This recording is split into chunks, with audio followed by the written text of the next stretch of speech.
The cold clip of the manager's badge echoed across the loading bay. "Late again, Finn. You are disposable.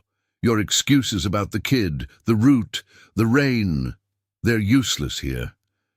Finn didn't argue, just tightened his grip on the insulated bag, his eyes fixed on the pavement. He needed the next shift, desperately. Suddenly, a small, muffled voice cut through the sterile air, loud enough only for Finn and the enraged manager, Mr. Graves, to hear. 7-year-old Toby had been hiding low in the passenger seat. "Daddy," Toby whispered, his face pale against the dark upholstery. "If he makes you stop working, the bad man will come to our new place." The old cargo van, affectionately named the Whale by Toby, smelled perpetually of stale coffee and industrial cleaner. Finn sat slumped in the driver's seat, the engine ticking as it cooled down in the drizzle. He didn't move to start the next delivery. He just watched the rain smear the neon signs of the industrial park into abstract streaks of light. His world was compressed into this metal box, a stack of worn-out maps, an empty thermos, and the worn patch on the seat where Toby always rested his head. Finn was 38, but the lines etched around his eyes belonged to someone a decade older. He moved with the quiet efficiency of a man who expected nothing good, only more work. He checked the odometer, another 80 miles before the tires became illegal. The low fuel light was an unwanted guest that rarely departed. He reached under the seat and pulled out a small, heavy stone, smooth and grey, slightly cold even in his palm. It wasn't precious, it was just a rock he'd found years ago, before everything changed. He rubbed the thumb indentations on its surface, a ritual he didn't realize he performed when the stress tightened around his chest. The stone was solid, immutable, unlike the rest of his life. The van wasn't his home, but it was his office, his shield, and sometimes the only place he felt he could truly breathe without disturbing anyone. They slept in a tiny, overpriced studio apartment 2 towns over, a place where the landlord insisted on cash and asked no questions. It was temporary, like everything else had been since his wife, Sarah, lost her life 3 years prior. The loss hadn't been explosive.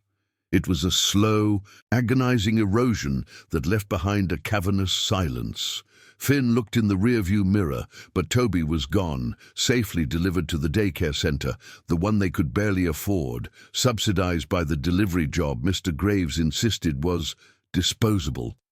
Toby's fear, voiced so plainly in the loading bay, pressed against Finn now. The bad man wasn't a monster. It was the reality of eviction, the threat of losing the fragile stability they had built with endless shifts and instant noodles.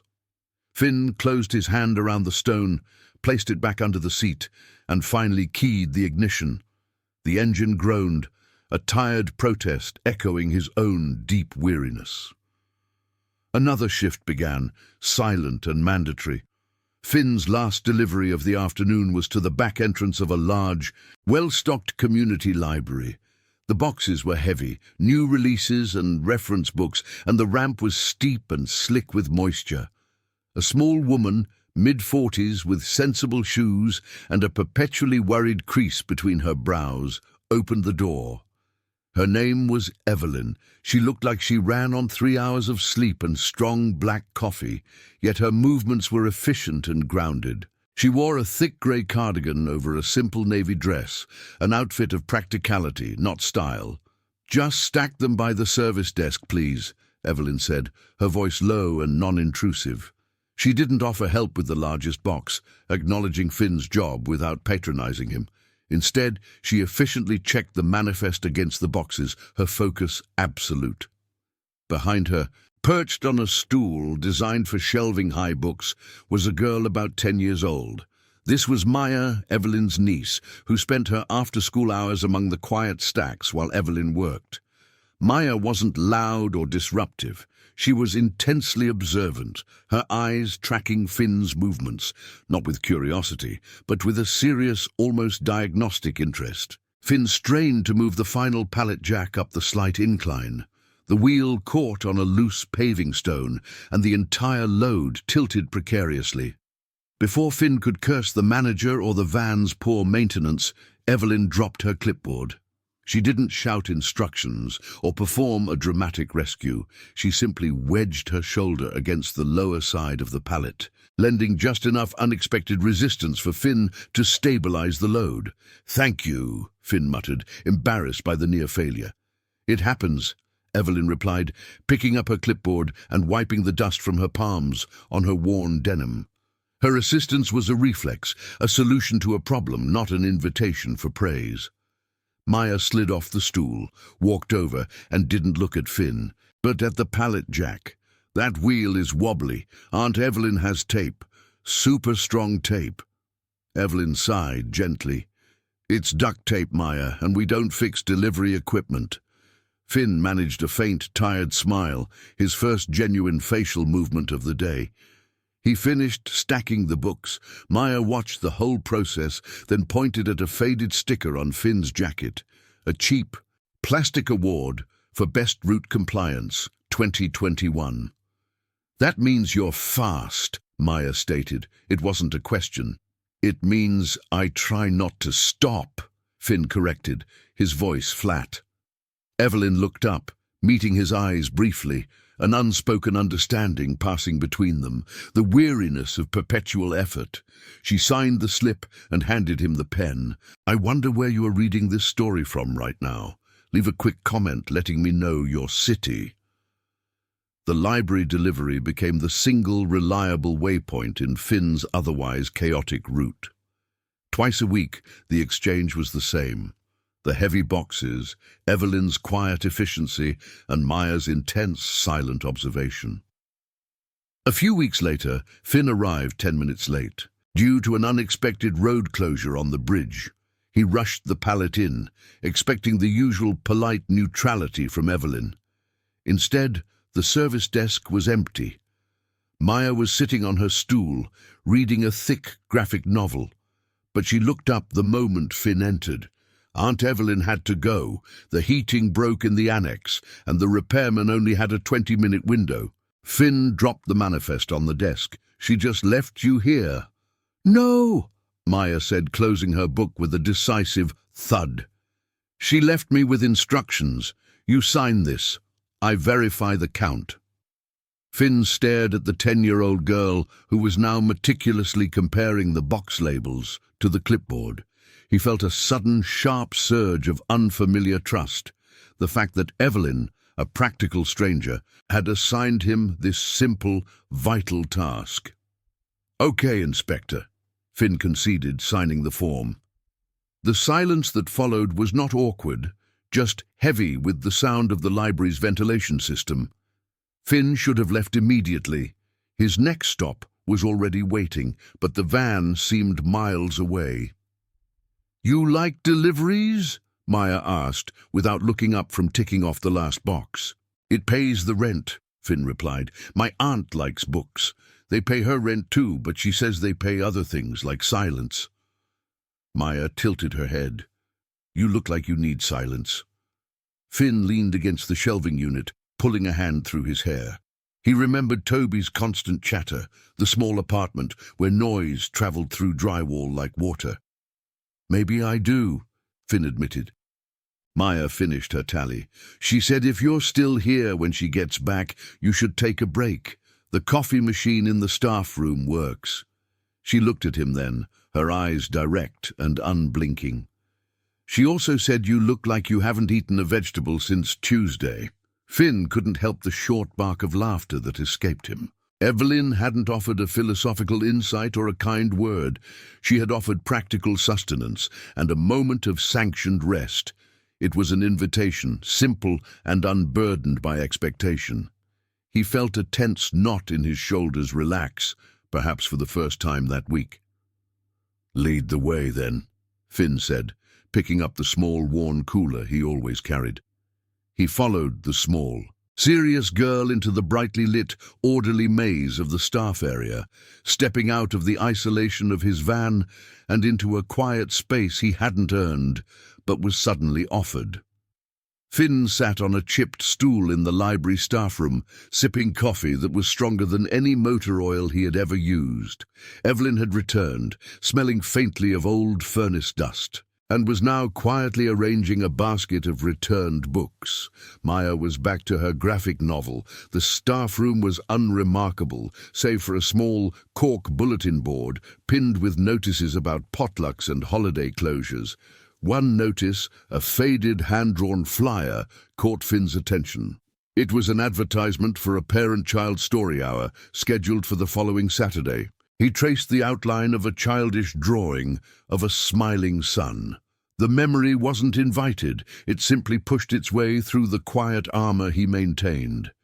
He was 7 years old, standing next to a similar bulletin board in a school hallway. His mother had promised to sign him up for the Junior Space Explorers Club. He had stayed after school, waiting by the sign-up sheet, watching the sunlight fade through the dusty windows. The principal, a large, weary man, eventually found him. "She's not coming, kid," the principal had said, his voice void of malice, only resignation. "She called. She got held up at work, said you should start walking." Finn hadn't cried. He just looked at the empty line on the sign-up sheet where his name should have been. It wasn't the broken promise that hurt most. It was the casual dismissal, the realization that he was an afterthought, an inconvenience easily forgotten when the rest of the adult world intervened. He walked the 3 miles home alone, carrying the heavy understanding that his presence was optional.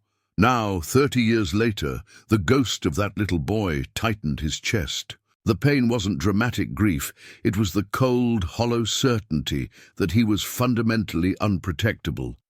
He looked down at his chipped coffee mug. The fear Toby had expressed in the van, "The bad man will come to our new place," was Finn's lifelong fear externalized. He wasn't afraid of the bad man, he was afraid of being the principal. The weary adult who had to tell his son that Finn had failed to protect their stability. Evelyn, sensing his stillness, glanced over. She didn't press. She simply slid a plastic container across the table, sliced cucumber and bell peppers. "Eat some green," she instructed mildly. "You look like you're trying to solve the national debt with your forehead." Finn picked up a piece of cucumber. It tasted fresh and cool. He hadn't realized how tense his jaw was. He ate, not because she told him to, but because the simple, practical gesture cut through the thick haze of his ancient memory, grounding him in the quiet reality of the staff room. He still carried the boy's wound, but he wasn't standing alone in the dark hallway anymore. The ritual solidified over the next 6 weeks. Finn's route adjustments weren't official, but they were deliberate. The library delivery was always the last one of the midday run. Mr. Graves never needed to know that the 5 minutes spent signing forms often stretched to 20, occasionally 30. Finn started bringing a piece of polished wood from his van's junk drawer, small things he thought might be useful. He used the time in the library staff room to attempt small repairs. Once, it was a perpetually squeaky wheel on the archive cart. Another time, he replaced a missing handle on a filing cabinet. He worked quietly, mechanically, driven by the need to fix what was broken, a habit he hadn't applied to his own life in years. Maya became his shadow during these mini-repair sessions. She never asked deep personal questions, only logistical ones. "How does the torque work on that bolt? Why did you use wood glue instead of epoxy?" Her attention was validating. It treated his practical skills as serious and necessary. Evelyn, meanwhile, maintained the perimeter of her gentle authority. She would leave him a fresh cup of coffee and a small plate of something nutritious, a few almonds, half an apple, or the ubiquitous sliced vegetables. She never asked about his job, his rent, or his late wife. She simply created a space where he could exist without performing. One Tuesday, Finn was late picking up Toby from daycare due to an unexpected delay. The next day, when he pulled up to the library, he saw Evelyn talking animatedly on her phone by the service entrance. As soon as she saw him, she hung up, her face tight with worry. "Finn," she said, her voice unusually rushed. "Toby is here. The daycare called me. They had a scheduling issue with your emergency contact. Your usual drop-off person had a dental appointment." Finn froze, a wave of hot panic washing over him. He had zero tolerance for error. Mr. Graves' threats echoed in his mind. "I'm so sorry. I should have texted," Evelyn continued, moving quickly to diffuse his obvious distress. "It's fine. I just picked him up for you. He's in the children's section, very absorbed in a book about trucks." Finn walked into the warmth of the children's area. Toby, usually frantic after a long day, was settled peacefully on a beanbag chair next to Maya, who was sketching a highly detailed drawing of the whale on a notepad. Toby looked up, his small face illuminated by the reading lamp. "Hi, Dad," Toby whispered. "Maya showed me the quiet tunnel. Aunt Evelyn gave me orange juice. It's okay. I didn't get scared." Finn saw the scene. The quiet competence of Evelyn, the steady presence of Maya, the safe, warm environment. It wasn't planned. It was accidental care. For the first time since Sarah, Finn felt the hard shell around his heart crack slightly, realizing he wasn't carrying the entire weight alone. A temporary, unsought anchor had been thrown into his turbulent existence. The gentle routine held, providing Finn and Toby with a brief, stable harbour. Toby was growing accustomed to spending his after-daycare time at the library with Maya, immersed in the quiet world of books, while Finn finished his final stressful run of the day. One Friday, Finn brought a box of discarded mechanical parts he thought Evelyn could use for the library's summer arts program. He found Evelyn in a hurried conversation with Mr. Graves, his delivery manager, near the loading bay door. Graves was slick, too well dressed for the dusty environment, and radiating an aggressive sense of ownership. Graves had clearly followed Finn. "I told you, Finn, I need you on the new North Shore route. More lucrative for the company, more demanding for the driver." "I can't do North Shore. Mr. Graves, the hours conflict with my childcare needs," Finn stated flatly, his internal panic rising. The North Shore route meant late pickups for Toby and losing the precious library window. Graves noticed Evelyn standing close by. "Ah, the lovely library lady. Didn't realize you were part of the problem, Evelyn, supporting a driver who can't prioritize his duties. Maybe the library should contract with someone who understands professional urgency."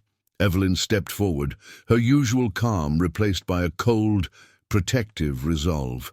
"Finn fulfills his contracts with us perfectly, Mr. Graves, and our professional relationship has nothing to do with personal scheduling."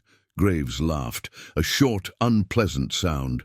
"Everything has to do with personal scheduling when you're dealing with single parents. They're unreliable, always one emergency away from collapse. Just like this place, always scraping by." He gestured toward the cardboard box Finn had brought. "Is this what he's doing instead of maximizing productivity? Repair work for free?" Maya, who had been quietly stacking returned books inside, rushed out, sensing the shift in tone. She saw Graves pointing at the box of mechanical junk and misinterpreted the target of his anger. "Those aren't junk," Maya defended, planting herself between Graves and the box. "They're for our robot project. Aunt Evelyn said we need them to build a protector." Graves seized the opportunity for maximum damage. He pointed at Finn with a dismissive sneer. "A protector? Listen, kid. Your delivery man is a distraction. He's taking time off my clock and costing me money just so he can hang out with you two.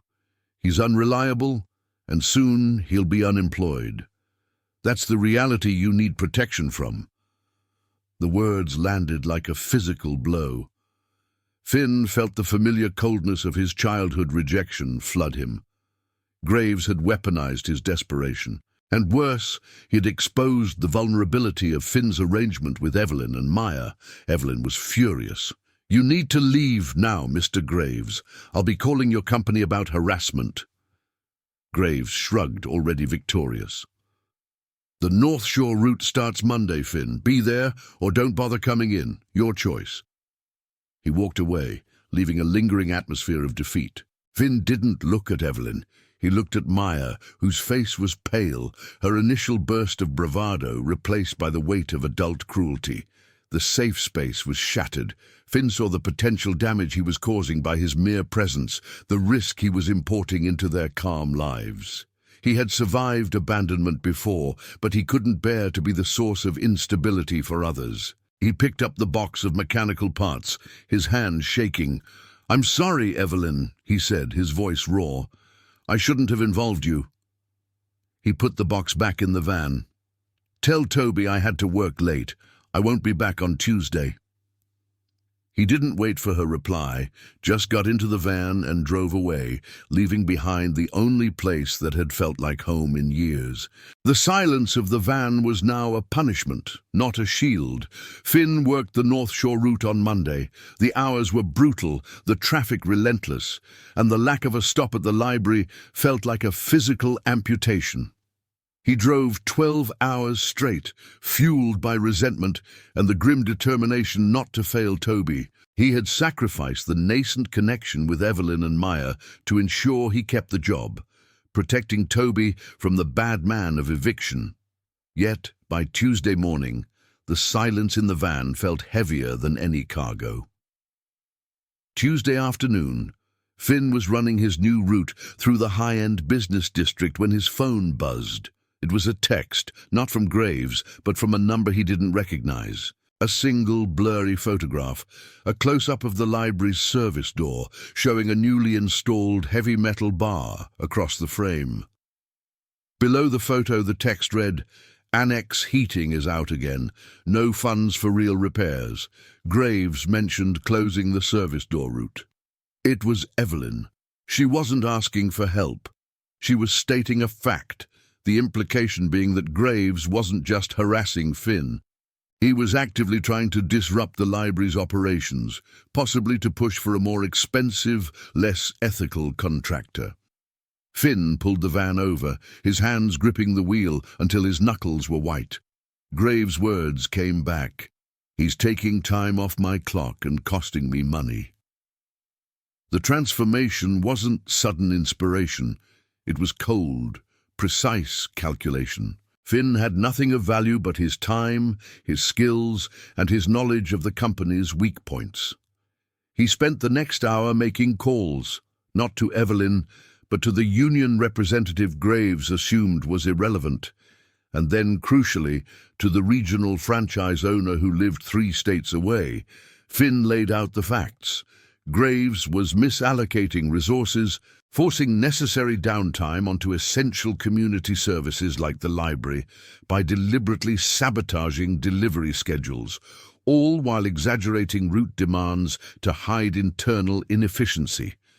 He included dates, times, and specific load weights, the kind of meticulous data a delivery driver obsessed with compliance naturally collects. He didn't ask for his old route back. He didn't mention Toby, Evelyn, or the friendship. He only spoke about operational ethics and the quantifiable cost of Graves' behavior to the company's bottom line and public image. He didn't want a reward. He wanted Graves gone. He was protecting the library, Evelyn and Maya's world, by attacking the threat at its source, using the only weapon he possessed, truth delivered with mechanical precision. Later that evening, exhausted and parked illegally near his apartment, Finn received an email. The sender was the regional manager. Subject line, "Immediate personnel change." Graves was placed on administrative leave, pending a full investigation. Finn was instructed to revert to his original route, effective immediately, reporting to a new interim manager. He read the email twice, feeling no triumph, only a deep, draining release of tension. He had made a choice to protect the stability of others, not just his own, and the weight of that action felt strangely lighter than the weight of his previous silence. He still hadn't replied to Evelyn's message. He just pulled the gear shift into drive, turning the worn-out van toward the library, even though it was closed and he had nothing to deliver. He just needed to see the building was still standing. Finn didn't go back to the library until his scheduled delivery day 2 days later. He drove the familiar route, feeling the tension build with every turn. The silence of the separation had felt absolute, and the prospect of facing Evelyn after his sudden departure was intimidating. He found Evelyn by the loading dock, unloading a small stack of books herself. She looked tired, but the worried crease between her brows seemed softer. There was no sign of Mr. Graves, only a new, younger driver supervising a truck from a competitor company, delivering materials to the annex. Evelyn looked up as Finn's van, the Whale, groaned to a stop. She watched him walk toward her, carrying the manifest and the clipboard. There was no accusation in her eyes, only quiet understanding. "The heating unit is fine," Evelyn said, signing the form without preamble. Apparently the issue was with the maintenance contractor, who was promptly replaced. Finn nodded, accepting the coded message.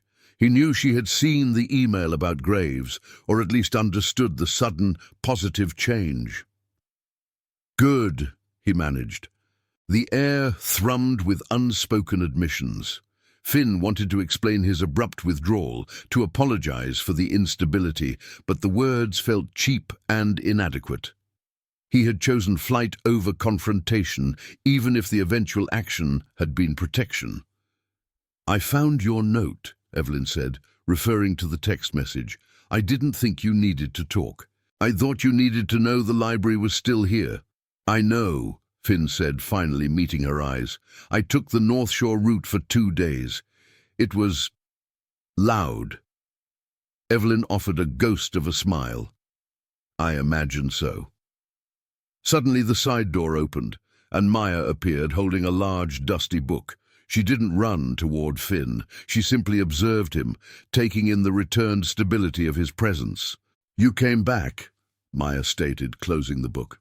"Yes," Finn replied. Maya walked closer, clutching the book, a dense volume on basic engineering. She held it out to him. "We used the duct tape, like I said. The bad man was talking about the library's weakness. But the library isn't weak. We just needed a strong plan."